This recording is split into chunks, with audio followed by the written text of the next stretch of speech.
Welcome back to the Optional Boss Podcast. We are your hosts, Josh and Tyler, and this is episode 70. Something a little different that we figured we'd try. It's the Am I the Asshole Gaming Edition. This is where we take different stories off Reddit, and we are going to read them out. I've personally selected them, however, I have not actually read through them all, so I have no idea how this is actually going to turn out. This could be a really shitty episode, or it could be a really fun episode. Tyler, what is going on? I mean, doesn't that really just sum up any episode we do? I mean, shut up. Not too much going on for me. I'm trying to remember what we last discussed previously. I want to say I was probably playing through Yakuza at the time, which I did finally finish, and that shit was fucking cool. I don't even know if that was brought up or not, but yeah. I'm not sure, because I know I was playing it for a good while. I want to say I sunk probably at least a good 50 hours into it. So it was a pretty lengthy playthrough. And all I got to say is Yakuza 0, even if you're not going to make it any further into the franchise, that's the one. I've only played that one, so I'm probably not the best source for that. But judge of character on that. For someone who knew nothing about the series and went into it, the story was really, really good. The gameplay, though it can get a little repetitive, the amount of variety when it comes to the wacky mini games and side quests, its core gameplay is pretty much beat 'em up style stuff, so you'll get as much out of that, but there is a lot of variety. But then also, there's racing, and there's the old arcade games, and I can go on and on about just the amount of different shit you can do in that game. So it's a high recommendation on my part. Probably the best thing I've played so far this year, which is a huge... It's like a Japanese crossover between GTA and Saints Row. That's not a bad way of looking at it, yeah. And then just the most, Grand Theft Auto has some pretty, bonkers side quests, but I don't know, Yakuza's got some wild stories going on. And then since then, I've kind of been just dabbling a little bit here and there. I booted up Stardew Valley for a little bit, kind of checked out what I've missed over the years, which is a lot. Wow. It's fun, it's overwhelming. You're in one of those ruts where you don't know what to play. Yeah, very much, right? So, bounced around a couple things. There was something short. Oh, I played Turok 3. I forgot all about that. Oh, nice. Yeah, it was fun. I don't think it's my favorite so far. I don't know. It was a lot more linear, as where I find the old Turok games, it's got a decent amount of branching paths and exploration. And also, there wasn't very many dinosaurs, and that kind of disappointed me. So, but that's fair. I think I only really played half of it, because there's two playable protagonists, and while you're playing it, it's oh, well, let's split up. I'll go this way. So I'm guessing if I played as the other character, I'd probably see different portions of the game, and who knows, maybe unlock more. But fair. That was a fun little time, and now I am having the opposite of a fun little time, because I am playing Dark Souls 2. Dark Souls 2, it's like I said back when I played it, it's better to reflect upon afterwards than to play it. I am honestly having way more fun with it than I would have thought, because it's still a good game. It's just it is. It's like we said, it's the least of my favorite Dark Souls games, and I know that goes for a lot of people. And then there's those people who absolutely loves Dark Souls 2, whether it's ironic or not. I think this is going to be an ironic one for me, because wow, I've never laughed this much playing a Souls. This is hilarious, because again, and I think you even told me this as well, it's the only instructions that they were given is Dark Souls is a hard game, so you have to make it a hard game. Yes. Because it's just comical, some of the shit that occurs. I'm not even that far. I haven't even found my first boss yet. But, just going around trying to explore and oh, okay. I guess the barrels I roll into explode. Yep. That's cool. Enemies just show up. you Yep. know. I think this is where like I actually like just kind of like hung my head after I died. And I went, oh, Dark Souls 2. I've at a Thank you, Dark part Souls. where there was like a slanted pillar that was going outside of like a broken part of the wall, so it's just slant that you go up to the end, right? Because there's an item up there.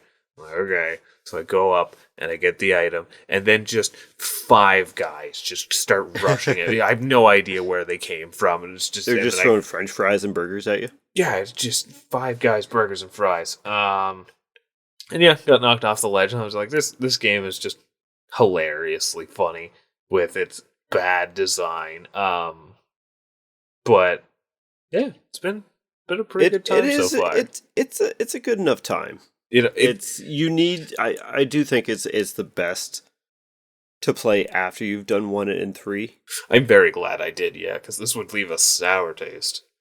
Yes. I think my best way to explain it plays like a Dark Souls game, but the game around you that you're in, like the way that the enemies come at you and stuff like that, it almost feels more like it's designed like a PS2 or PS3 era kind of like beat 'em up game, like almost like a God of War. Like it expects to have that kind of combat, but you don't. You have Souls combat, so you're at a severe disadvantage for what's happening.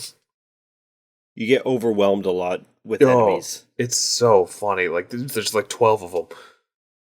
Did you find the one room that when you enter it, it's like, oh, I shouldn't have entered this, and then you just get demolished? It's pretty early on.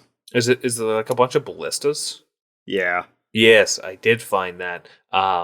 And because I could see it from the outside, I was just like, we're just gonna step a foot in here, and then we're gonna step back, and then yep, sure enough, a bunch of things started exploding. Yep. So yeah, no, I'm not hating it. It's funny. So, but that's primarily what I've been up to. How about you? So I think last time that we recorded, I was playing Metroid Prime 4. I do believe that was the case. Yes, I think so. So I finished that up. I didn't 100% it or anything. I forget what I ended up getting. It was fine. It was good enough. That seems to be the general census, yeah. I mean, it didn't blow my socks off or anything, nor did I really expect it to. I mean, Prime 1, especially the remaster, it was pretty good till I thought the MacGuffin hunt at the end was just eh. Yeah, it's a good enough time. I would definitely wait on a sale, but then at the same time, I do want to see more Metroid, so I want those numbers kind of bumped up. I mean, I'm more on the 2D side, but you never know if they're going to be like, well, they didn't like this, so they're not going to want another 2D one, so... Yeah, because they're just going to see Metroid as Metroid. Yeah. It's such a hard spot to be in, right? Because it's like, first off, Nintendo. Nintendo has a very basic grasp of gameplay nowadays, I find. Like, it's very... I don't know what I'm trying to say here. It's very... formulaic? Yeah. And I mean, the stuff that they're experimenting with, they experimented with 10 years ago, and it didn't go anywhere. Right? It's like... And by that, I mean, like, okay, QTEs came out in 2000, and then 2015 comes around, Nintendo's like, that's a good idea. Let's try that. Right? It just feels behind the times on the things that they want to experiment with instead of trying to innovate things now. It wasn't the leap that Dread was compared to Fusion. God, no.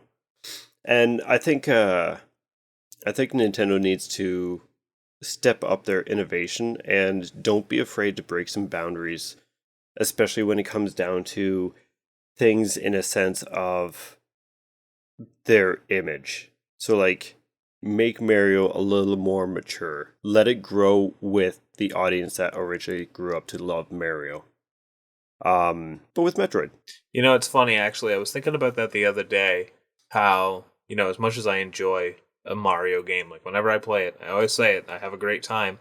But I do know that there's this trend with the newer Mario games that they do have, like, ball-busting, super difficult levels, but you have to get through the entire super easy game before you get to these like world or two worth of levels that are really challenging, right? Right. It doesn't crank it up as much as I feel like it could. Have you gone back to like Mario World or 3 at all recently? Game's pretty tough. I mean, it has its moments, yeah. Yeah. Absolutely. Um so yeah, Metroid Prime 4. I enjoyed it. It's nothing to write home about, but I think Prime 1 is better. Uh I forget. I think I did it after, but I dove into Berserk Boy. Oh yeah, the Mega Man-ish And game. yeah, it's like a Mega Man Zero game almost, because it is very. Look it up. It's just fun. It's good. Um, is it spectacular by any means? No, but it's just stupid fun. It has its moments. I'll say that. It is relatively easy. Some of the platforming can. I feel like some of it they put a lot of stuff in the way just to make you fail instead of being like actual platform challenge, but it was still a really good time. Very formulaic at the same time. I want to see, because I didn't have a lot of interest in Berserk Boy, but given what you were telling me about how it's very Mega Man Zero like, and God, I love those games. I want to try it just to see how it stacks up against. I think it's Gravity Circuit, because that game Right. is very Mega Man Zero coded. Like it is, it's a Mega Man game at its core, but more melee focused, which is pretty Yes. much your deciding factor of which it kind of leans more into, right? So, Yeah. and I found, so I think the big thing that would be for me is how is the like general movement and flow in Berserk Boy, because Gravity Circuit had that shit down to a science. It's pretty good. See, I can enjoy it because especially with the Zero ones, like I don't want to say like they want to make you feel overpowered, but they just want to make you feel like speedy and destructive. Right. So And that you kind of get that from Berserk Boy, but maybe not to the same effect. Now, granted, I haven't actually played Gravity Circuit. I have it, just haven't played it. it's good. Um, It's so good. I need to, and I'll probably eventually get to it once I finish my Mega Man base numbers. I still have to do 8. 7 was still the last one I did. I just did 8. I forgot about that. 8's good till it's not. Till it's not. No, not okay. I can't say till it's not because that implies the entire ending is bad. Mega Man is 8. Mega Man is 8. Mega Man 8 is good, except when it isn't. Is what I'll say, because like Right. it's a solid time, but its lows are quite low. So That's fair. yeah, but And then we had Dragon Quest VII Reimagined come out, and I loved it. It was great. we've grown so much since our first episode. My goodness. Now, granted, I did have like a little tiny bit of nostalgia for it, right? So, because I played on the original PlayStation. Granted, I don't remember everything to it, but like I said, I think I just finished playing the demo before we recorded last time. I could see some of the changes that they did outside of like graphical, but the one thing I did notice is like a lot of the stories for a PS1 game turned to Switch and modern consoles and whatnot. A lot of the stories were actually like really heartbreaking up until like halfway through. Then it's kind of like, yeah, we're saving the world, but and okay, so slight stories, not even story spoilers because it's very optional content. Uh, and this goes for you if you don't want to listen, but there is a world, an island that I had to go back in time to, and everybody was turned to stone. There was this rain that happened, and it turned everyone to stone. And you eventually finding like one older guy there, and he's telling you about how they were having a hard time gathering food and whatnot because a lot of the people were injured and whatnot. And so he went out scavenging for food, and when he came back, everybody was turned to stone because of this gray rain. And so he ran and was trying all these things that he could find out. Didn't know magic, but was trying this alchemy and stuff and whatnot, and trying to like get his newlywed wife out of being stoned and his kids from being stoned. And it's clearly been some time because he's an old man now, and he never was able to unfreeze anyone. And he said there was one type of thing he did find that would actually guarantee it being out of stone, but by the time he found it, anyone he would use it on, because it's been so long and some of the stone has eroded, it would kill them instantly. Ooh. So you cannot save these people. And he's just forever sitting in front of his essentially dead, stoned wife. That is quite tragic. Right? And it's like, oh shit. I know. This is heartbreaking. And then like using some of the stuff on the soil, and then you could actually hear like the memories of some of these people and like see their last moments before they were essentially stoned or turned to stone. And it's like you get their last moments, you see people seeing their like kids get frozen into stone, people panicking and everything. And it's like you just see this entire town just demolished, and you have no idea what happened, and you can't save anyone because if you do, that you instantly kill them. So they set out to or the old man just wants this to never happen again. And so when you go back in the future, the entire town's destroyed. No one was saved. There's no town on the island anymore. So it's like that's the bad timeline. Yeah. And it's things like that. Like I'm saying that as an option. It is an optional thing. It's known as one of the gray worlds, based on colored tablets that you get. But like the first half of the game, it was just like these tragic things that were happening. Tyler, you did the demo, right? Yep. The girl who was a warrior, and her brother, I think it was, died because no one backed him up when they all said that they were going to back him up. Mm-hmm. And like you kind of get a bit of a happy ending out of that, but she can never return back to the town because she's succumbed to the evil side. Even though that she wants to like. Wasn't it something like her brother was like rallying everybody to fight off a bunch of monsters, and then they all just said, "Yeah, but actually we're not gonna fight any monsters, so okay, good luck." They said that they said that they were going to show up, and then they never did. They're all cowards. Yeah. So the women of the world got taken, and they were told to destroy their houses and everything for the wives to come back.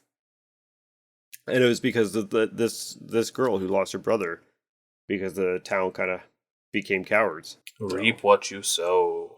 Yes. I do find that it's funny because like Dragon Quest is so hilariously jolly in its interpretation, but yes, maybe not as upfront as some of those situations, but it'll just be surprisingly dark sometimes. Like I'm trying to think in like the second portion of Dragon Quest 3, and like one of the first couple towns you go to, and it's just like, oh, everyone here is just bones. Yes. Like, will they ever not be bones? No, they're staying bones. Fuck, I just remembered another one of the scenes, and this is I don't want to spoil it because it's fucking heartbreaking too. Go play Dragon Quest 7, people, including myself. Yeah, you need to. I think you would really enjoy it. And the way that it's kind of done, at least for like a good third of the game, not quite to the same degree by any means, but you get a little bit of Legend of Mana vibes.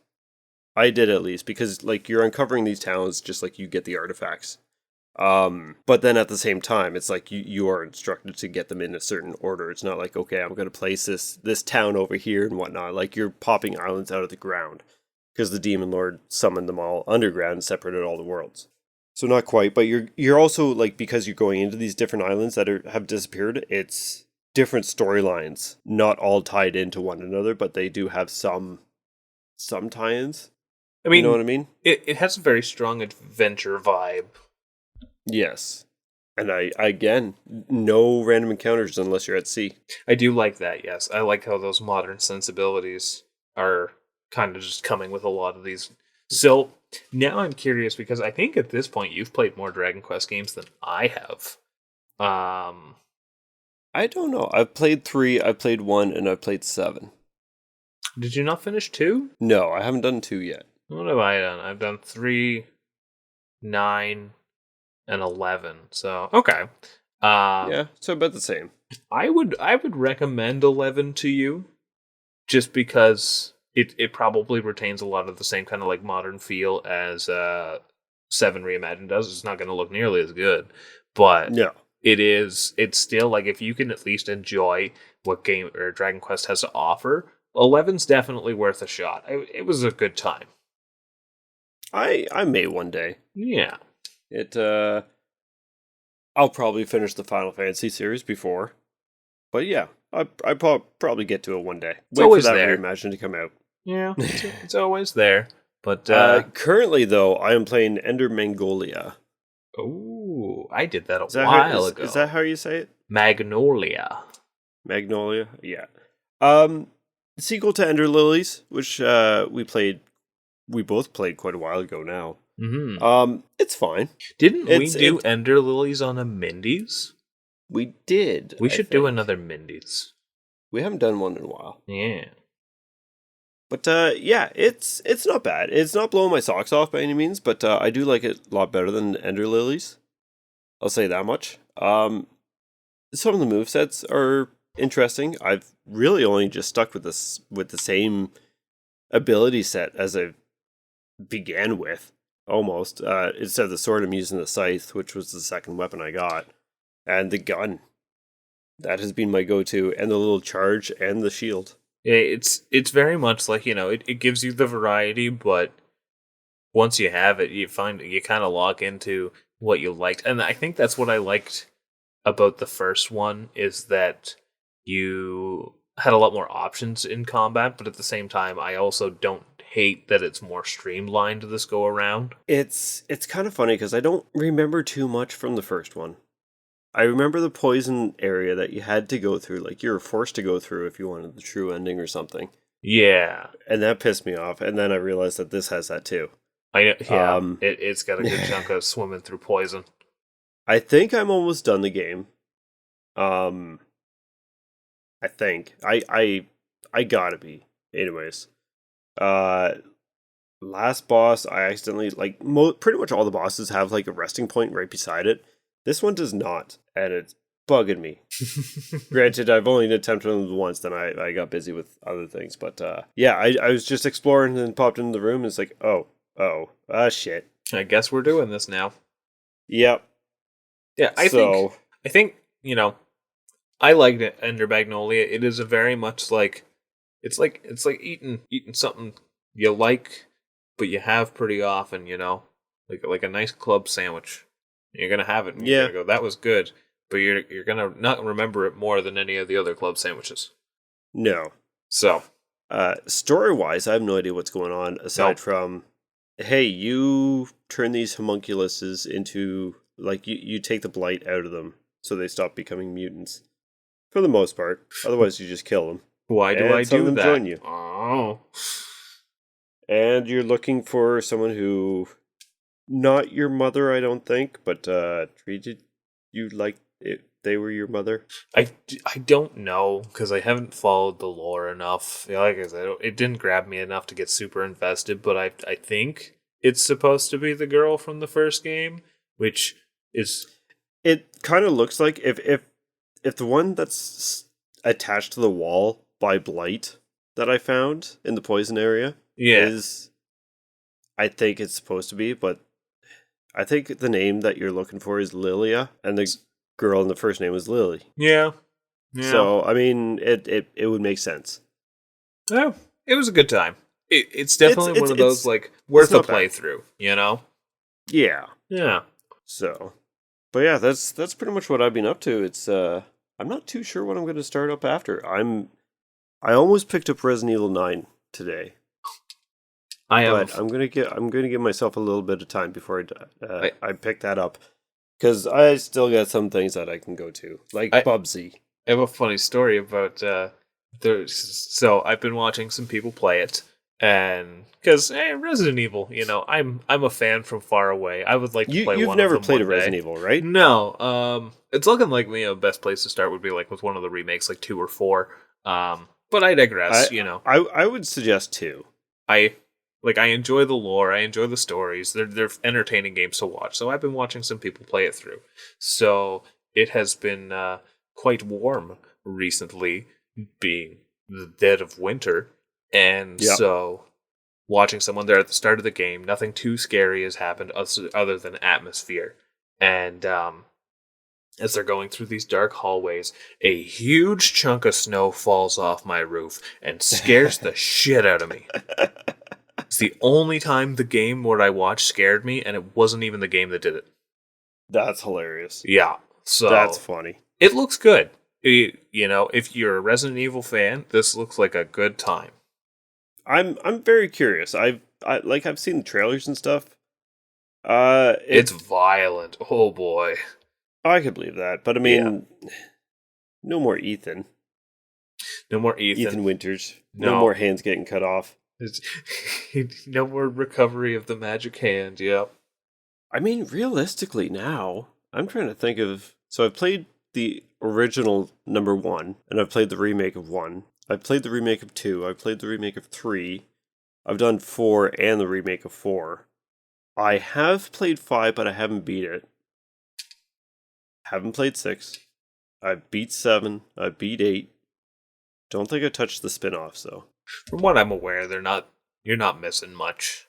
Except for maybe, 0? 0 I've heard is Yeah. But at the same time, it's still kind of like mainline-ish. Well, technically it would be mainline. Yeah. Because you have Rebecca Chambers in there, I think. But I'm more thinking the Outbreak Files, I think it's called.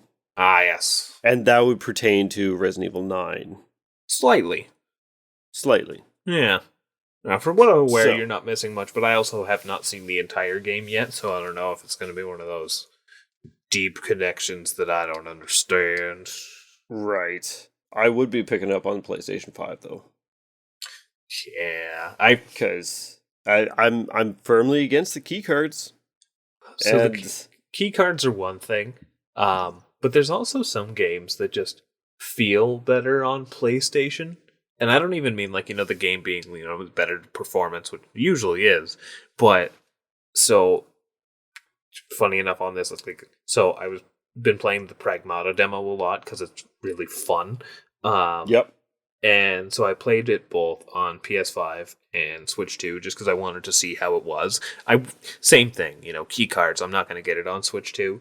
But even though it was still a lot of fun, it feels like a PlayStation game. I want to play it on my PlayStation.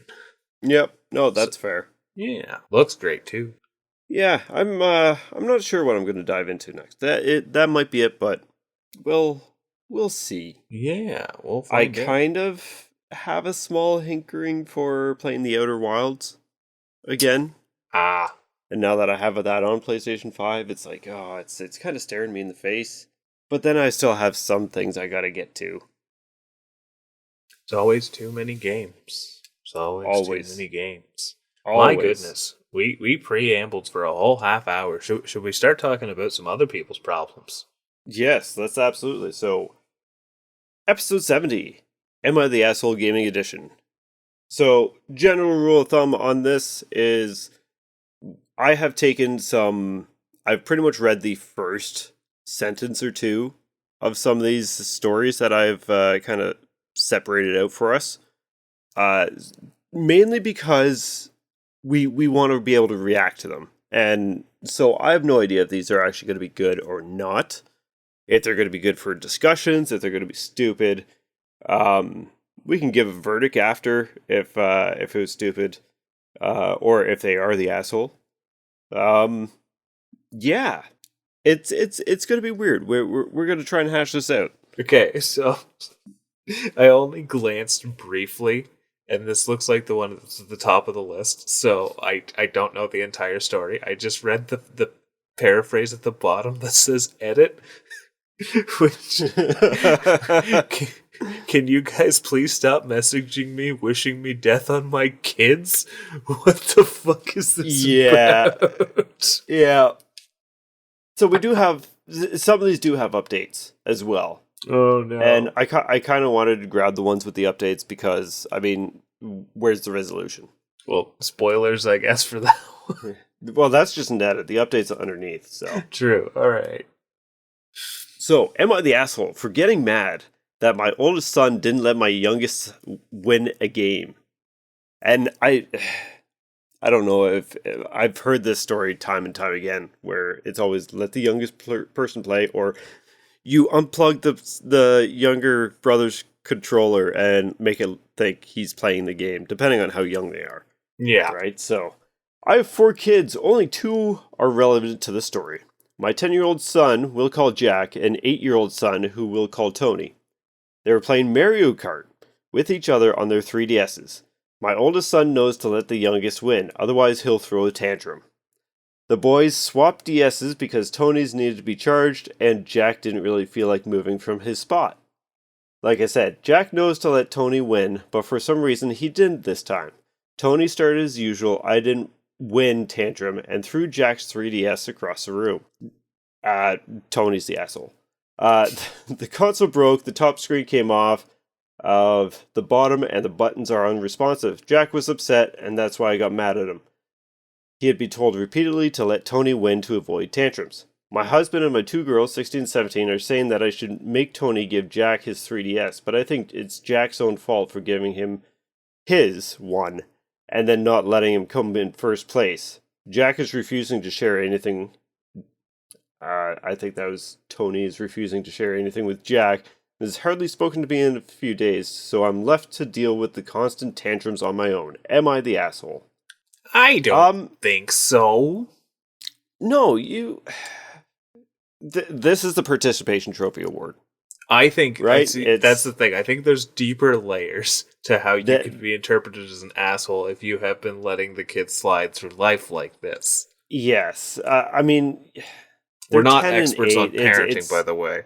No, neither of us have kids, and probably, no. But they are 10 and 8, and I mean, like, if you can't stand to lose a game, like, I know this is going back in the day with GoldenEye, I'm thinking, or Mario Kart even. The amount of times that we put on License to Kill mode and GoldenEye and always die against friends and whatnot, like, we didn't hit each other with the controller with that little weird middle knob. You gotta learn how to lose. Yeah. I mean, that's just to say, no, you have to win. Like, it's the year difference isn't too far off each other. The younger son needs to get better. Well, and not only that, too, to teach the lesson that comply if someone's going to cause a fuss, right? Like, right? That has some deeper repercussions. So it's setting a precedent that's not going to work well for him in life later on. Yeah, I think this is a little bit too broad to be like asking, it's like the father, like, am I the asshole for not letting this? I think it's more so you need to be able to elaborate on these situations for your children so there is a better understanding of it. I mean, yes, the funniest thing about this thing to me is that the console broke, the top screen came off of the bottom, and the buttons are unresponsive. And I'm not expecting this person to know how a 3DS works, but yes, if the top screen comes off, the buttons are going to be unresponsive. Oh, absolutely. So, no, I'd say they're the asshole. You know what? Again, like you said, you're enabling bad behavior. Tony's the asshole because he broke a 3DS. But to blame Jack... Yeah. No, I think it's like ever since I was a kid, and this is a me thing, this is for the most part, any respectful gamer thing, it would always really get under my skin people who would throw their controllers. And that was a lot more acceptable back when controllers could take a good throw. Or breaking controller, right? Right? I had a few moments when I was a kid where, you'd kind of squeeze the controller a little bit, and then you kind of hear that little bit of like plastic kind of crease sounds, and you go, oh, okay. That usually snaps you out of it, and it's like, don't do that. No, you don't do that. I don't know, man. Like, Again, not a parenting expert, but this goes way deeper than letting him win the game or not. Yeah, this could be attributed to so many different things, right? So, But there's also an update. yes, so update. Hi, so it's been a few months since I posted that, and I was, brackets, mostly, rightfully dragged for it. There's been enough breakthroughs for an update, so here we go. As I mentioned in comments, Tony had unmedicated ADHD. Well, I mean, regardless of that, but and after taking him to the doctor to start the medication process, we were told that it wasn't ADHD, but most likely autism spectrum disorder. The doctor was in fact right, however, Reddit was right. I was enabling his behavior. My husband, yes, thank you for actually acknowledging that. Myself, and my husband, and Tony are all in a group and individual counseling now. And on to Jack. I did not make Tony give Jack his 3DS, but Santa delivered Jack an early Christmas present, a brand new Nintendo Switch. Tony isn't allowed to touch. That's a win. I like that. I mean, as Switch fans, yeah. Yeah. There's much less tolerance for Tony's tantrums now, and his behavior has improved massively. He doesn't get what he wants just because he'll have a tantrum. Now he understands that he'll be put in a room on his own, and if he comes out before he's calmed down, he will not be acknowledged. Overall, a pretty positive update. Thank you for your advice and telling me, I was in fact the asshole. Ah, you know what? That had a nice turnaround. That did. I mean, yeah. It's granted. I don't know. I know surface level stuff on autism, and I don't imagine like obviously spectrum. There's so many different versions that you could have, and so many different variations. The fact that he was going undiagnosed with this kind of stuff and it was just enabled, it kind of goes a long way. And the fact that they were able to actually identify something and then work with Tony the way that they needed to get counseling and education. Yeah, no, that's huge. That is huge. That saved the kid from going on a whirlwind of different, even just from a social aspect in life. Growing up, right? So, no, that's pretty good. This really swerved from something that let's see if this is funny to wow, this turned out to be quite a touching tale. Yes, but the mother clearly needed to know that they were the asshole for letting the kid get away. No, I think the acknowledgement of the enabling is that made me enjoy this story, because if it had just been, my kid had an undiagnosed ADHD and autism thing, like, yeah, that is definitely something that should be addressed. But if that was going to come across as the excuse for what was happening, then he has autism, so he's allowed to. Yeah, I would have been a lot more sour on that. Our child actually is on a spectrum and needs the support to be as functioning as they can be, right? Like it's one of those things that he got the help that they needed, and the parents got the help that they needed because they didn't know. You know what? I guess I didn't really get the context of this, even though it says it right in the title. Because it somehow didn't click to me that the mom got mad at the oldest son. I thought the question was, should the oldest son let him win? But the fact that she got mad, yeah, you are the asshole. Yeah. All right, so concluded. Absolutely. They are certified the asshole and acknowledged. But they turned it around. That they were the asshole. This would be like if we were some kind of visual program, the myth busted stamp would show up on the screen. So you want to take away the next one? Yeah, let's dig into another one here. Should I go with the next one? Let's read some titles here. Nah, go with the next one. We'll go down the list. All right. So, am I the asshole for packing game console on hospital bag for the labor and delivery of my wife? Oh, this could go in some directions here. Okay, so this is straight from the Reddit, so any grammatical errors and whatnot, it's in that we'll try and read it in proper English, but we don't know English, so. So, my wife's currently 38 weeks pregnant for our second baby, and the due date is late December, so really we're expecting any day now. Last night, while she was packing the hospital bag, I put my Nintendo Switch and the charger in the bag. She looked at me so offended, like I just sacrificed our firstborn. She said, "Excuse me?" And I said, "What?" She then, I hope he didn't say it with as much aggression as I just did. What? She then started berating me about not being present and won't concentrate during the labor, but rather on the game. Okay. I said, we don't know how long she's going to be in labor for, since our first baby girl was in labor for 40 hours. I didn't leave her side at all for our first until 3 of us could leave the hospital, and intending to do the same for our second. There will probably be a lot of downtime, and it can be boring. I'll get to my thoughts when I finish this. Our daughter will be with her parents, and so it's not like I have to watch her. I also said, what's the difference with playing games on my phone? And she said it's the intention and left the room. She's still giving me the cold shoulder till now. So, Reddit, am I the asshole for wanting to bring a game console while my wife is giving birth to our daughter? I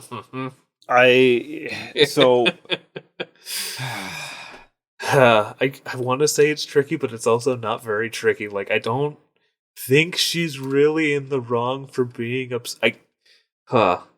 I think this one comes down to the context of what kind of person they are, to be honest. Yeah. Because it's like, now, again, this has to do with kids, but in a sense, I have this image in my head, like, she's there just kind of dealing with contractions and whatnot. But in between, there could be long periods of time before you have anything, right? And for some reason, I just see her there with like a crossword puzzle. It's I don't know. I have a hard time commenting because I will never understand childbirth. Right. And I think it's one of those things where I can see his especially this being their second child, you know? It's like, yeah, I was there holding the hand the whole time. We've been on this second rodeo, you know. I know there's going to be some sitting time. Might as well bust out the old Nintendo Switch. I get where he's coming from, but I think I'm guessing her perspective is a more like she's not getting dedication from his actions, and I think that's where the being offended part comes in, because realistically, I think he does make a point. Like, I'm going to be playing games on my phone while we're sitting around, right? So I don't know, man. Well, here's the thing: if they're firstborn, the labor was 40 hours. Now, granted, I don't know what that could entail. I don't imagine that the wife's going to be awake the entire time. The husband's going to be tired too. But at the same time, like, there could be times that she's asleep and he's awake. Like, it just because he's bringing it doesn't mean that he's going to be always on it. There could be those significant downtime moments. Like, she might want to watch a show because passing time by, but he'll be still there. And then if anything happens, it comes down to, oh, I got to save first, or I'm dropping this and attending to my wife. It's funny how this very much falls into like classic guy cliche territory. Although, you know, thinking back on, like, you know, the old stereotypes were like, oh, how many stories have you heard from, like, you know, parents' generation and be like, oh, when so and so was born, like, you know, dad was out having a smoke or something. Mm-hmm. So I'll be at the bar. Let me know when he's out. Yeah, fuck. Yeah, I'm of two minds of this, because I am also of the rationale that, like, you know, it would be nice to have something in the. It would be. I don't know anything about this couple, go but like, this. There could be some communication issues there too, right? Yeah, and I'm gonna go with this. Like, okay, so just because we don't know the situation, the fact that she's getting mad tells me that she doesn't think that he's going to be attentive during these important moments and when she needs to rely on him. Yeah. Right? So that tells me that she doesn't believe in him. Woof. Right? Yeah. Is that fair to say? And you know, I'm not saying I can't understand her perspective of, you know, again, even though his mind is like the rationale of, you know, when it's not important, but then her thoughts are this whole thing is important, right? Right. So I don't know. I think they both have their sides, but I do think that, you know, this is just my personal take. Listen to your wife. if she's saying, I want you to be here for this whole thing, you're sorry, buddy, you're going to have to deal with being a little bored for a bit. And there's nothing wrong with that either, right? So, Yeah. I think it would be, like, if I was in his shoes, and there was moments where she's just on her phone scrolling through reels and stuff, I'd be a little upset. And see, here's the thing, because, like, I don't think he's wrong to bring it. I think this conversation could have been had very differently. Yes. And I think that's more so, at least my take on it, is this seems more of, and again, I'll never understand pregnancy, right? So, but is his wife the kind of person who gets very panicky leading up to her pregnancy? I've heard some people, everything's a crisis. Some people are calm, cool, and collected. Everyone handles it differently. Like, if they walked in and as she's getting settled, he just pulls out the Switch and starts playing, yeah, you are going to be the asshole for bringing it with you. Yeah, but like you said, if you're using it in those downtimes, like if she's scrolling on her phone and they're like doing the waiting game and something happens, and he has the understanding of, hey, this is important, got to be there in the moment.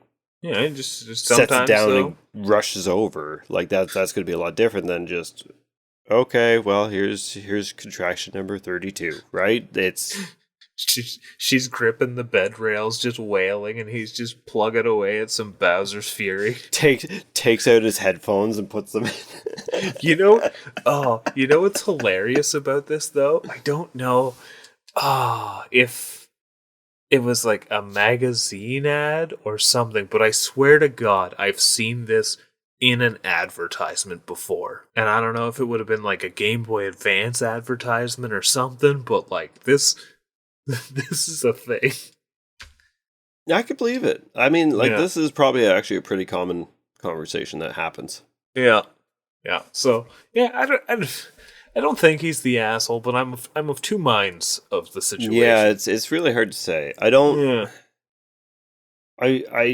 think he's the asshole under the context of, is he actually attentive?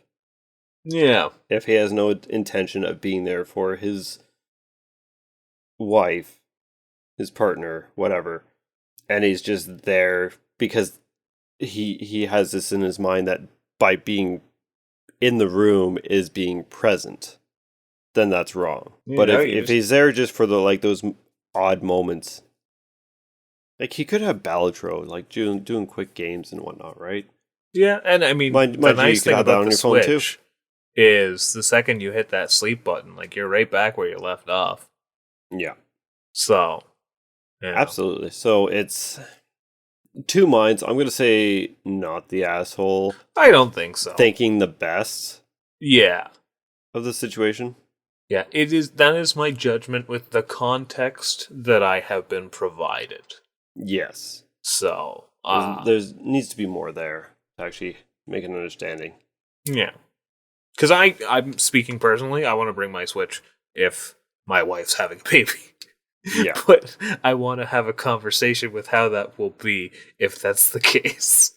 So if that was my case, I'd be, because I know my wife, she'll scroll endlessly. She'll doom scroll on her phone through Reddit, through Reels and whatnot. Like if she told me not to bring something and then she does that to me, I'd be a little irked about it because I have no problem setting it down when time comes. Yeah. When you need me, I have no problem being there and being in the moment. But if I see you scrolling on your phone, doom scrolling, but I can't do my thing. That's just it. Like, I would like to look at the situation rationally. Yeah. And hoping I am. So, should we move on to the next one? Our next tale of misfortune. Okay, so, am I the asshole for taking away my son's access to games for deleting all my progress from all of my games? No. No, I think if anything, that's too light of a punishment. Well, let's hear the story. I, 34 female, have a very spoiled 13-year-old son. We're Junior. Already off to a bad start. We will call Junior. Oh no, Junior. In our home, we absolutely love gaming. when we have the chance, so Junior has access to all of our game systems. He mostly plays the PS5, but occasionally we'll play the Switch. So a big rule I have for my Switch, he broke his on accident, is absolutely no Fortnite. He has it on every system he can get it on, but I don't want it on mine, nor do I have the space. I currently at home with a very needy newborn who won't nap unless I'm holding him. This is after 5 months of strict bed rest while pregnant. As you can imagine, I've been getting a lot of time to play on the Switch. But when Junior asked to use it to play a game, I gave it up. Upon getting, oh god, the spelling in this is terrible. Upon getting it back this morning, I went to play one of my games, Stardew, to find half of my games uninstalled and Fortnite on it. I was aggravated, but whatever. I was stressed, just wanted to relax, so I could so I deleted it and its data. When I launched my game, all of my progress was gone. I checked my other games to find out the same. Long story short, I had a stern talking to with Junior and grounded him from all the systems. As you can imagine, he was furious, he yelled, went to his room, slammed his door, all of which woke the baby. Next thing I knew, I got a call from my mom saying games are meant for the kids and I need to get over it and give her grandbaby his games back. I told her absolutely not and went and grounded Junior from his phone as well. My mom is still blowing up my phone and threatening to come save her grandbaby since I can't grow up and parent properly. Am I the asshole? Yeah, so I'm gonna start with the third party here. Grandma is the asshole. Because I know my mom knows how much I love gaming. She knows this stuff's important to me. So And that also reinforces that whole stigma that gaming is for kids. yeah. So I don't know. We got a couple strong points in here, mentioning that you have a very spoiled 13-year-old son is already putting his behavior on you, which not necessarily, because the spoil could mean so many different things to everyone else, right? I suppose that's true. By spoil, be like, hey, we have these cool things, and I'm giving him access to it. You know what? Actually, I didn't actually think about it because, like they say, he's access to like PS5 and a Switch, more consoles than I would have had when I was a kid. So Yeah. they could. Now he broke his on accident, his Switch. Yeah, but there was two Switches in the house. There's very big rules set in place because he has access to Fortnite and whatnot on his other devices. Why couldn't he just use on that? Instead, he deleted a bunch of save data and space to make room for Fortnite. Mm-hmm. And so here's something that I am kind of wondering: is this a scenario of the poster either not having cloud save, which not everyone has? I know at least with the Switch, you need to have the Switch online and all that stuff. Or if this kid was actually so malicious that they went into each individual game and deleted files intentionally, because that's not giving you space for Fortnite. That's just evil. I mean, obviously we'll never know, but at the same time, some people might not understand cloud saves. Well, and see, I'm gonna assume like that's not the factor here to kind of give the poster the benefit of the doubt. Now, I personally think that no, they are not the asshole for punishing their child for this, because this I think is actually a really good lesson that like digital properties are still properties, and if you do not treat other people's things with the respect it deserves, then yeah, there should be repercussions. Absolutely. Yeah. And there was a very big rule. No Fortnite. Because he has on every system he can get his hands on, and she doesn't have the space on hers. Simple even just a general thing, like I hate that even though I have it deleted, I see Fortnite pop up on my PS5 because I've had it before, and I'm like, get out of here. Yeah, and I mean that they might not have cloud saves, entirely possible. Yeah, like cool, especially like if you've sunk the kind of time that people can sink into Stardew Valley, like even if that was the only thing that was gone, like. And even still, what was it? it wasn't so much upset to find the games uninstalled, but it was the save data that was missing, right? Because it Yeah. does say like I was aggravated, but whatever. Um, so it sounded like it was like okay, he deleted some Not games to make every some game room. supports cloud saves either. No. And So you know what? Counteracting to what you said, like you were going to give her the benefit of the doubt. I know what cloud saves are. I've never had to use one. I don't know actually how they work.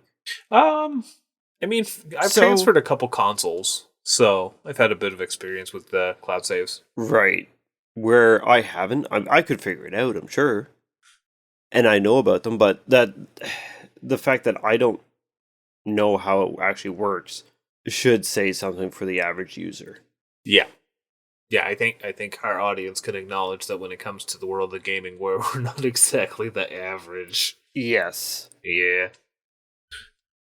So as for, and this also comes up the mother, the grandmother getting in the way. Like that's always how it ends up going. Like, oh, you never gave me this kind of freedom, mom.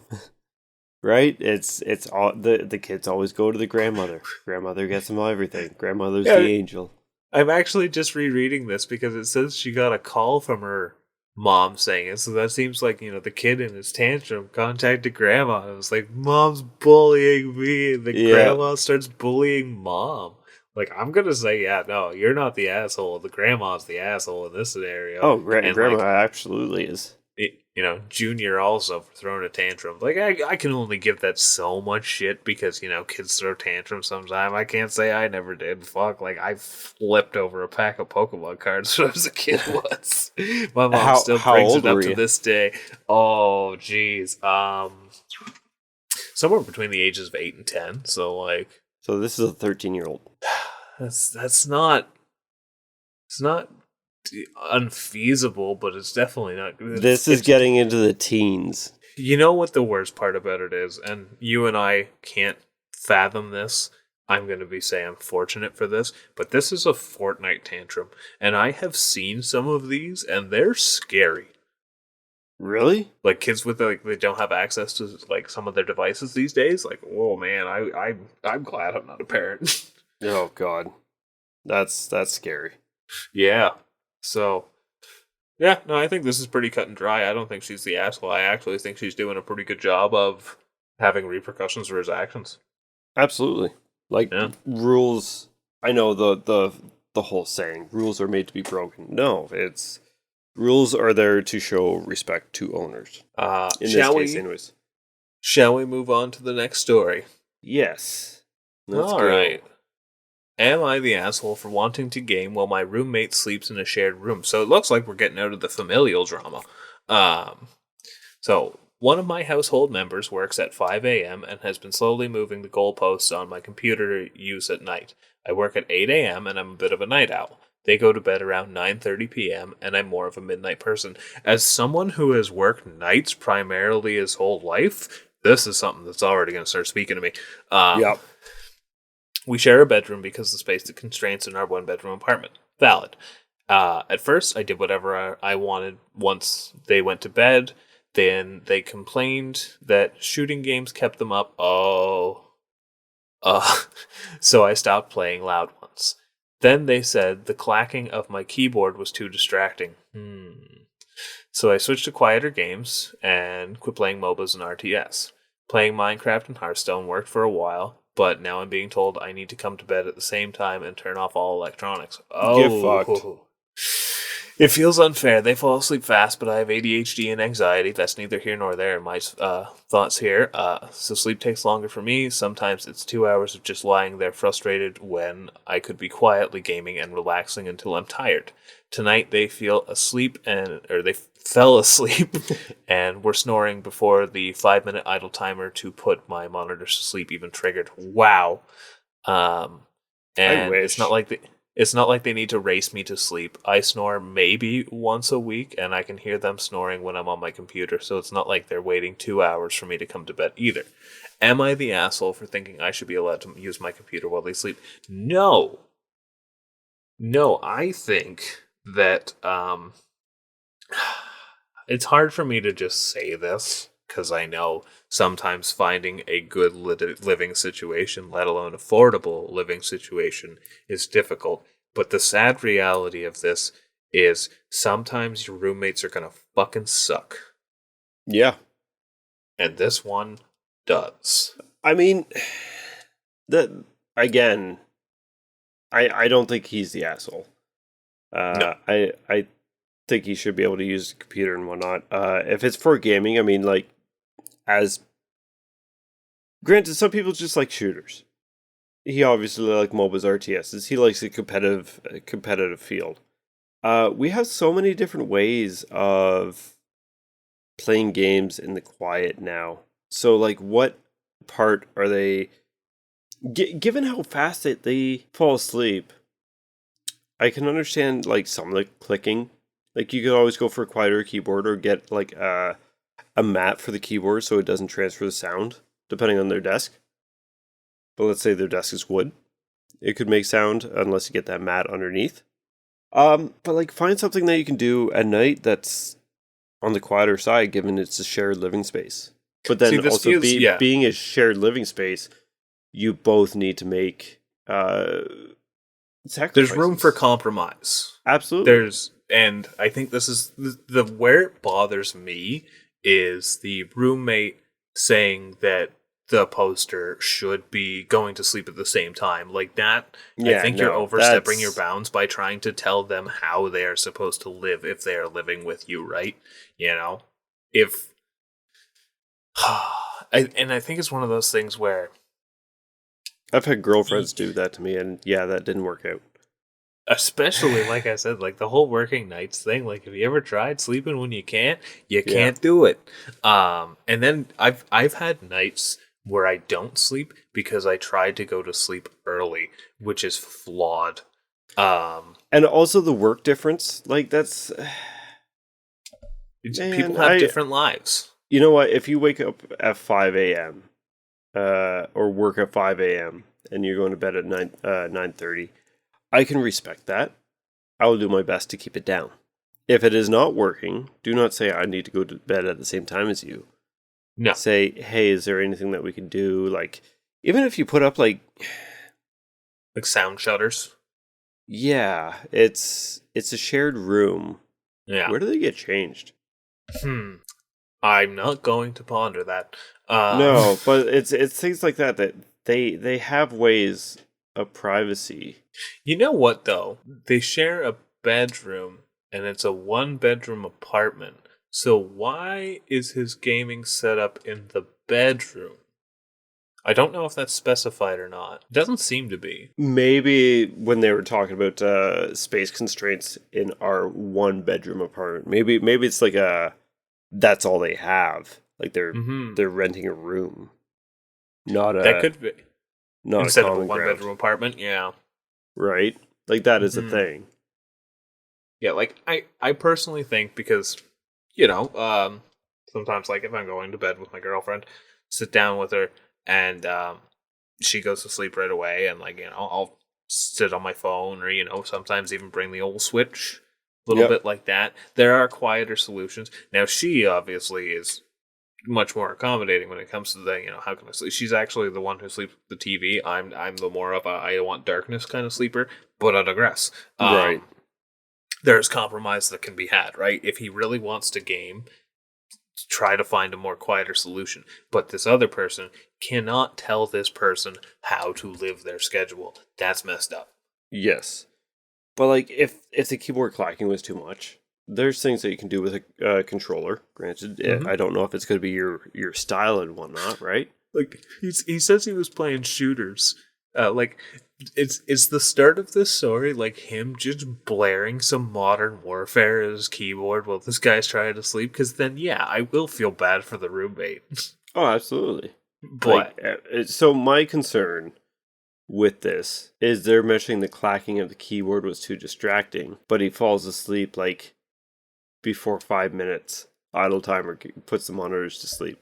So how could the keyboard be clacking, be distracted? But my concern is like it's from the poster's perspective, the gamer's perspective. So he could be leaving details out. And given the fact that he's playing RTSs, MOBAs, and shooters, how much do you want to bet that he's using the microphone too? Yeah. Yeah, that is also highly possible. As being left out. No, Yeah. we have to judge by the context that we're given, which is always going to... I mean, the first story was very much, yeah, you're the asshole. Absolutely. This... the roommate's the asshole for saying you need to go to bed at the same time. It doesn't work like that. Mm-hmm.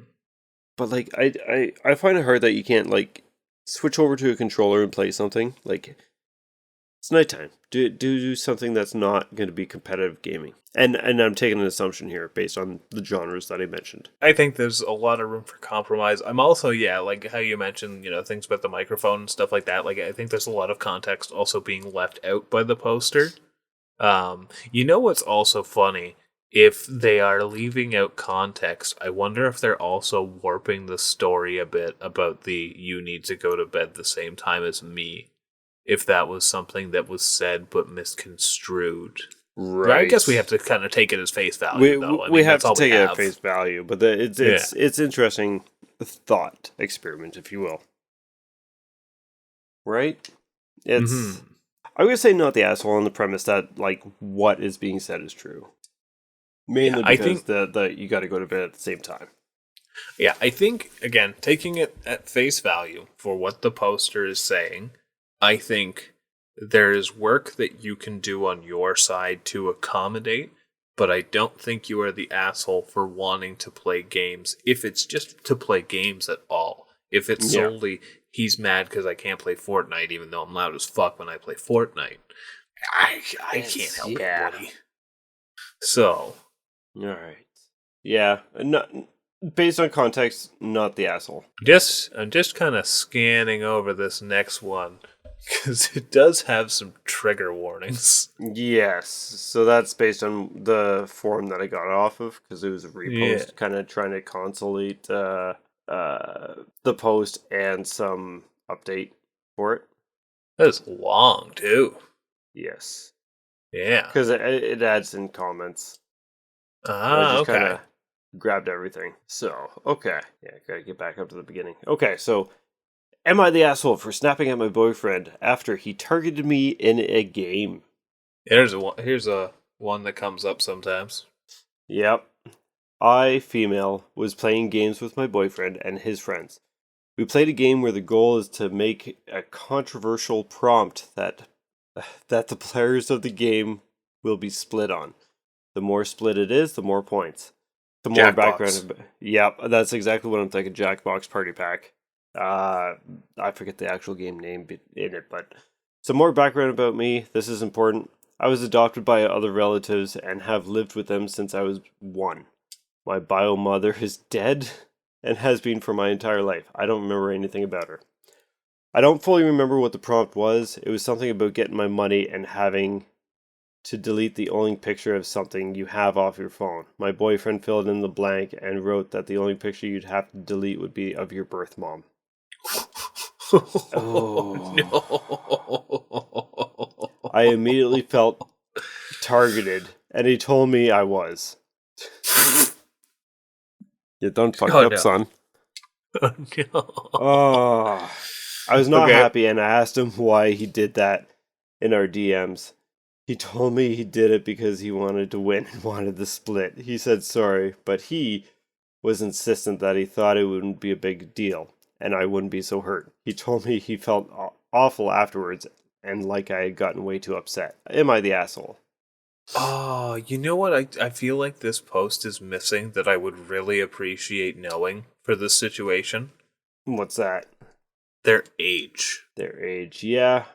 Because this is one of those things that, like, if they're, like, let's say, between 19 and 25, what me at the old age of almost 36 would say, just kids. Jesus Christ. Yeah. It's one of those things that comes across to me as the edgy boyfriend thinking he's funnier than he's being when he's not, and that's not me giving him the benefit of the doubt. That's just me saying guys are dicks sometimes.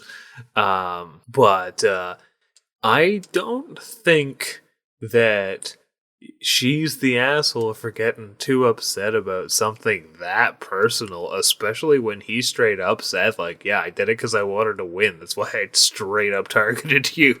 Yeah. Whoa. It's But this goes on way further than that, apparently. there's a lot of ways that it like depends on the type of thing. Like if oh god, that's yeah, I read some of these comments too, and it's just like a lot of the ones that are negative got downvoted beyond anything. Like it's a game. If you don't like being targeted, don't play it. Uh you're the asshole. The game by design is meant to be offensive and you signed up to play. Yeah, but there's a line. There's a line. Not And to I think mention, per your own admission, your mother died when you were too young to even remember her. How would you have trauma regarding someone you have zero memory of? that's See, this to me reads as like just the internet being the internet, Yeah. where they're basically like, well, you should have expected it. This is what you signed up for. And it's like, no, there is such a thing as just human decency, right? And yeah, I personally think that this crossed a line. I think though. So Some people have boundaries, right? And you should understand those boundaries pretty early on.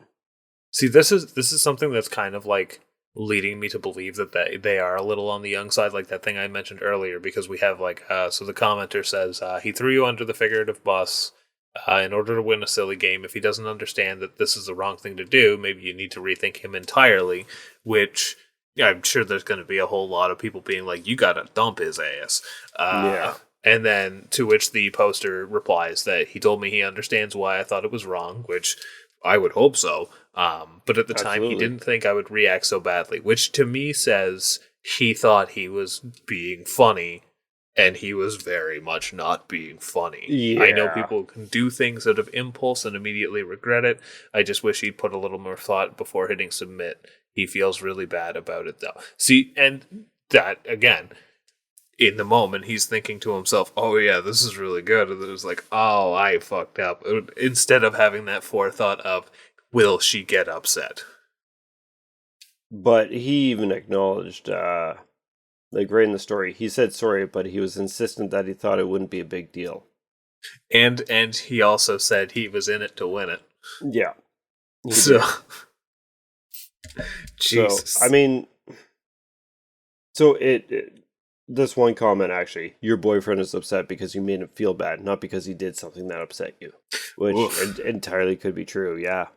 Yeah. So, I mean, there's certain things that, like, I briefly read over one, like her definition or explanation on like what kind of caused the death and whatnot. Domestic violence. Oh. So I was wondering when that was going to come up in this, because I did see that was one of the trigger warnings. yes, so we won't get too much into that, but I mean, yeah, I'll just say I had to learn what domestic violence was from a very young age. So I don't think the asshole. I think that it's a very touchy subject. Being with a significant other, you should kind of understand that there's some boundaries that you do not cross regardless, especially for a game. And again, like to contradict some of the people that saying you signed up for this game, yeah, but it's a game you shouldn't your relationship is more important than a game. Well, and not only that, Right. like to all the people being like, well, what? You were like one when she died. You didn't even know her. And it's just like, I'd say, like, that's the tragedy here. Yeah. Like, She didn't get to grow up. She didn't grow up with a mother, and clearly, based on context that I've read, is not really a father. Not that you'd want in your life, anyways. Yeah. Yeah, no, I think, I don't think they are the asshole by any means. I No. think the boyfriend is the asshole, very much so. And even acknowledged, but then it's just like that, oops, I fucked up. Duh. There is an update. Oh. 3 days later. Before I get into an update, I just want to say thank you to all the people who showed sympathy to me in the comments. I really appreciate your kind words. May both sides of your pillow always be cold or warm, whichever you prefer. That is nice. That's nice. Oh, that's nice. Yeah. Some people had the assumption that my boyfriend did not have any idea how emotional I was over the topic of my bio mother. That is actually far from the case. We have been dating for 2 years, and he has come to me with multiple times to visit her grave. Oh. Okay. In fact, the thing that made me decide to ask him out in the first place was the compassion and love he showed me when we had a sentimental conversation about it. We had been friends already for a while before we started dating. He knows very well it's a very sensitive topic. See, that I think almost makes it worse for his case. Yes. That being said, we talked it out, and I talked to him about his behavior. He was very apologetic, and he felt really bad. He told me that he had intended his statement of... He told me that he intended his statement of, you were targeted to be apologetic, but it didn't really come off that way. I don't understand That feels like cope. Yeah. Yeah. I talked to him about how it made me feel. He promised never to do it again. He acknowledged that he crossed the line. He also apologized for unintentionally dismissing my feelings when I confronted him about it the first time. I chose to forgive him because I truly believe he didn't mean to hurt me so bad. Mistakes happen, and I could see and hear it in his voice that he was genuinely sorry for hurting me. To those that were worried about me being in an abusive relationship, thank you, but I assure you I'm fine. I appreciate your sympathies, but I am happy in the relationship, and we have chosen to work past this together. Too lazy, didn't read. Boyfriend apologized, we are still together. Is it too lazy, didn't read? I thought it was too long, didn't read. I guess either one works. I think it is too long, sorry, but too lazy, didn't read. Both work. Game seems to be split the room according to the commenters. Is that that what it's called in Jackbox? I don't know that one. No. Like, okay. It's hard for me to say, like, you know, I'm not of the belief of, like, this should have ended their relationship pending his behavior about this topic in general, right? It's God, it's also really tricky though, knowing how much it means to her, and also the fact that that's kind of how he got in the relationship. Like, yeah. And so what I'm reading, I have a question. What's that? Because usually with these games, at least in my experience, there's usually some kind of intoxication that has happened. Not that that is an excuse to make bad decisions, but people make bad decisions when they are intoxicated, regardless if we mean them or not. I'm not under the belief that I'm not under the belief that this is actually what he means because that's what he said when he was drunk. The truth comes out. No, you could think you're being funny when you're not. It would definitely up the ante on the situation at hand. That's for sure. Yeah. See, I think the thing that kind of gets me about this is the whole, like, he intended a statement of you were targeted to be apologetic. Like, he was basically explaining, like, that's the rules of the game. You were a target. And she heard it as, I targeted you specifically. Ha ha, look at you. Right. Which... It's still not good. It was definitely an asshole move of the boyfriend. Yeah, it's good that he's apologized. It's good that he's like, and I'm imagining that like the apologies weren't over text or anything. Again, we're kind of going for like we're going out of context of the situation. We don't have the facts. No, we don't know his behavior about this in general. Like, it does sound like beyond this incident, which is very weird to weaponize it in this incident. Yes. Maybe it's also one of those things that he thought, and I'm not giving him the benefit of the doubt, but he thought, you know, this is a topic that we have thoroughly explored together. She's not going to mind so much if I do a little jab at it, and he was wrong. Yeah. So I know. It's very hard to actually say. Some people joke about trauma. Some people don't take jokes about trauma. You should be very sure that know your audience. For God's sakes, people, know your audience. Yeah, and in this case, they should have known their audience. They should have known their audience very well. Like it's especially if they're visiting the biomother's grave. Right, it's yeah. This one was... he done fucked up. She didn't. There's no. Regardless of like, some people have boundaries that you need to abide by. Regardless, like, would you really toss it away for a game? Yeah, and I'm seeing some of these comments, people like defending the, you shouldn't be offended because the nature of the game is to be offensive, and it's just like, again... Yeah, but there's ways that you could be offensive and funny without going at someone's trauma. That sounds like your textbook Twitter user response, Like, yeah, pretty much. Oh, what a dumpster fire. Yeah, I think I'm pretty conclusive on my thoughts that I want to reread how they word it. Which part? Just the question. Oh, I guess they didn't actually phrase it in a specific way. It was just told the story and said, "Am I the asshole?" I thought it was "Am I the asshole for?" Yeah, am I the asshole for snapping at my boyfriend after he targeted me in a game? Yeah. No, not at all. If this was a story that, like, with a title like that, you'd think, like, which we were playing, like, some Halo 2 back in the day, and he just knows he's better than me, so he keeps sniping me. Like, if that was the freak out at hand, I might be considered to call them the asshole, right? Yeah. But I've also been in these situations too, where, like, I've never had anything escalate. Yeah, I've never had the situations escalate so bad, but, like, sometimes play Mario Kart with the girlfriend. Sometimes she kicks my ass, and sometimes I kick her ass. And, sometimes how it goes can dictate how much more either of us wants to play, right? But at the end of the day, that's just gaming. That's just how it goes. Oh, if this was Smash Bros, this would have been funny if this was Smash Bros. So, like, I've played a good amount of Jackbox games. And it's one of the comments is saying that this is like Split the Room or something. If it's the one I'm thinking it is, I know we've poked fun at friends in groups so many times with, by offensive, I'm not talking about like racist or anything, but like playing on a mistake that they may have made, right? Yeah. It's comical. There was a day when I was on probation at work, this is going back 14 years ago. I accidentally pulled the fire alarm. Right?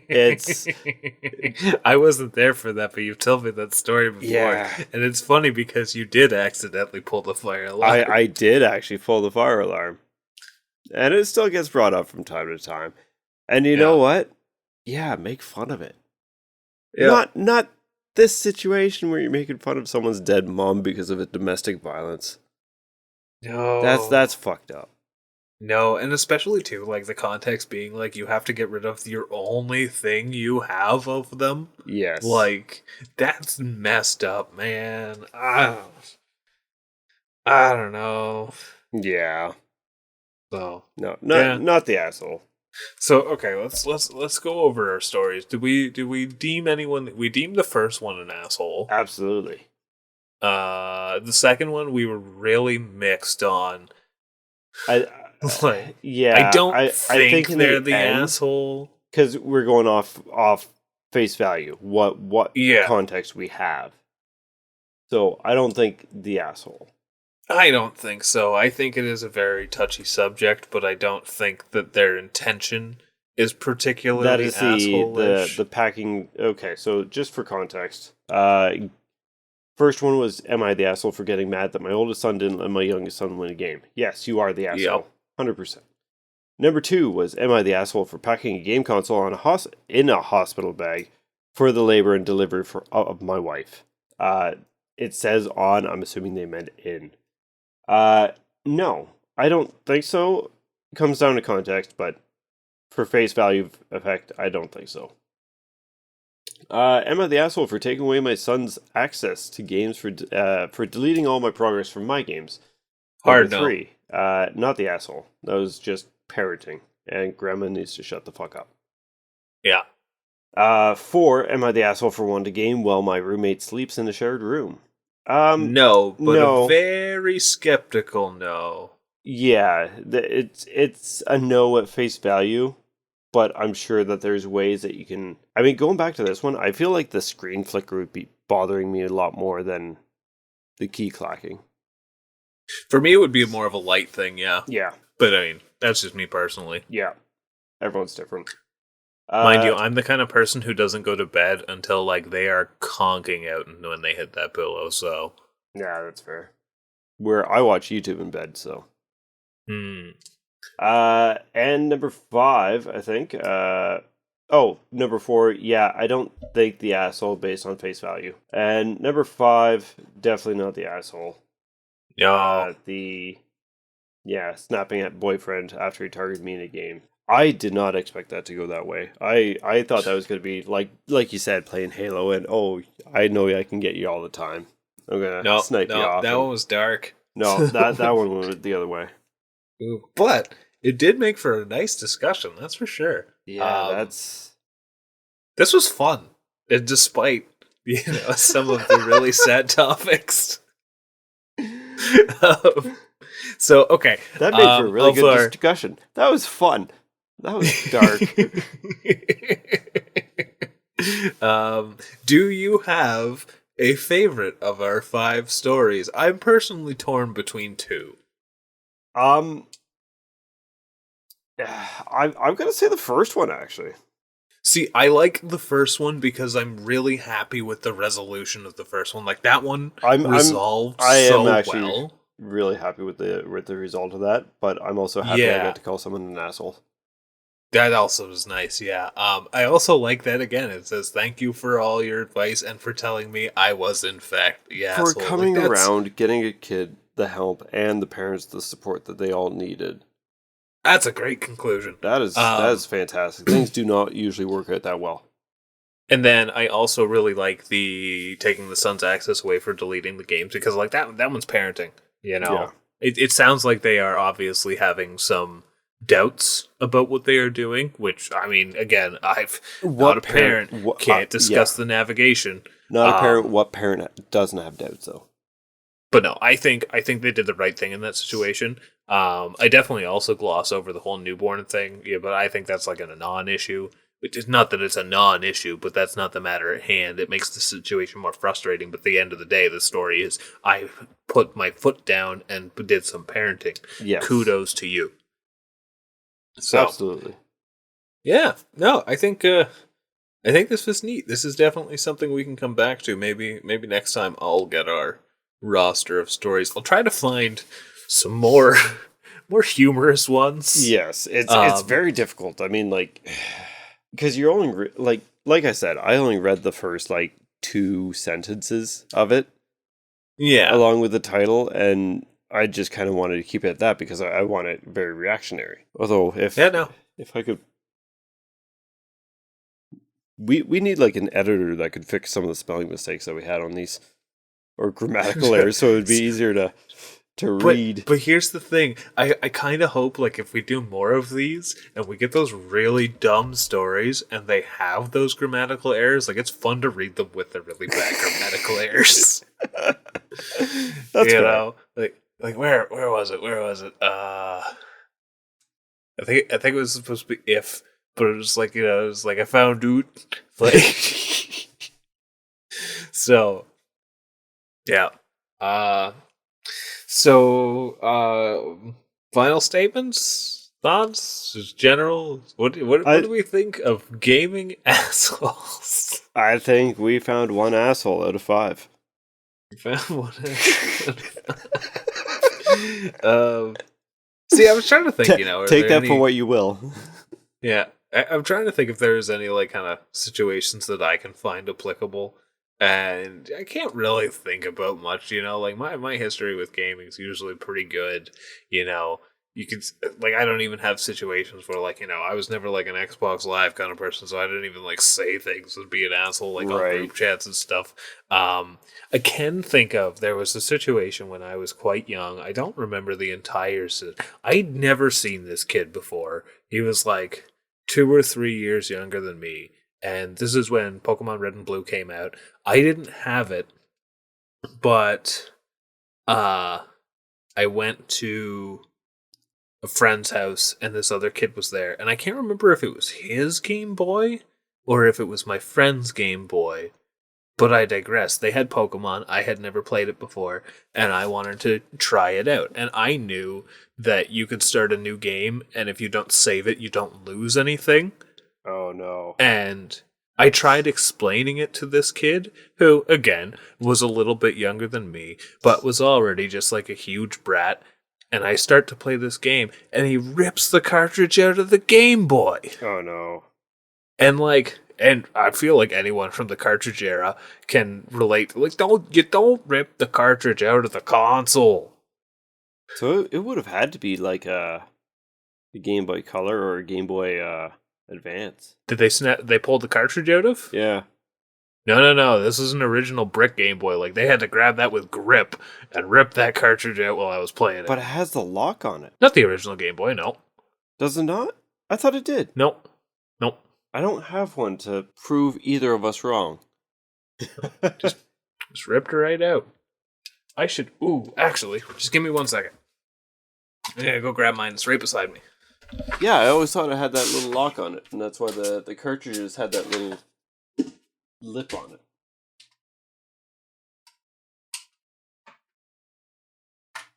It absolutely does. Okay, I have come back with my answer. Okay. So, you are correct. I knew it! The original Game Boy does have the lock, but I knew something the Game Boy Guru didn't. Yes, no, the Game Boy Pocket did not have a lock, and I'm remembering now it was a Game Boy Pocket. Right. Yeah. Yeah, because Game Boy Color, the original Game Boy was the only one with the lock. Yeah. Now, that would have been devastating if that was with an OG Game Boy. Oh, God. Yeah. I was going to say. So, but yeah, that's the only thing that I can think of that immediately comes to mind. And I think it is safe to say that kid is the asshole. All kids are assholes. Oh. Yeah, I think the worst thing I used to do, it's not even that bad, but I used to play Sandstorm over my mic, playing Counter-Strike. Pissed everyone off. It was great. Yeah, that doesn't seem too harmful. No, everyone knew where it was at that point, but whatever. Yep. It was a good time. Yep. But yeah. Well, what do you think? Should we wrap this one up here? I think we should. This has been episode 70 of the Optional Boss Podcast. Reddit Asshole Edition. Gaming Edition. Whatever. I'll think of a title when I edit it. Thank you so much for listening. Hope you enjoyed the episode. I hope this was good for you guys. It turned out all right for us, I think.